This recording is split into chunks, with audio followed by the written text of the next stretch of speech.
My name is Mark. My name is Elke. I bought this house about 4 years ago, and since then I looked up the history because it's a bit strange. I believe it was the first mayor of South Portland's house. And after that it was a doctor's office. And after that it was a lodge owned by a woman that near the Naval Shipyard, and I think that's where it got its bordello history.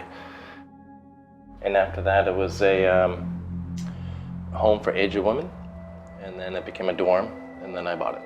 And since then, it's like one of the most documented haunted houses in Maine. There's 100 and... Yeah, it's a lot of websites with my house on it. Yeah, a lot of them. And they all have sort of different pieces, but most of them go back to the history that you've talked about. A lot of people that lived in the house before have them, and I did read on a website that they shut off the third floor because students wouldn't live up there anymore. Because of the noises that were happening up there. And footsteps and talking and stuff like that. And there's a story about a young woman who walks the upstairs hallway and paces back and forth.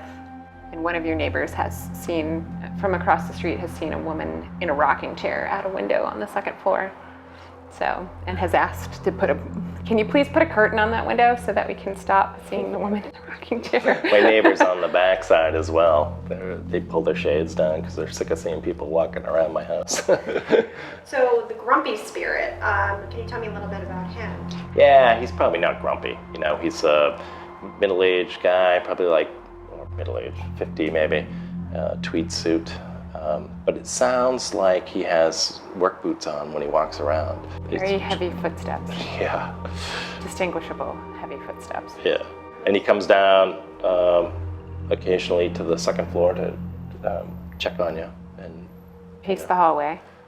And then sometimes you saw him in the first floor. Mm-hmm. Is he the only spirit you've personally seen here? No. I've seen the kid.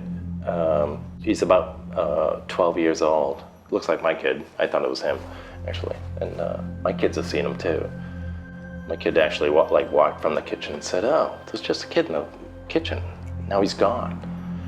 And my other kid, Nicholas, my youngest, a little bit freaked out for 3 days because the little kid called him by name, said Nicholas, and he thought it was his brother because they're all about the same age.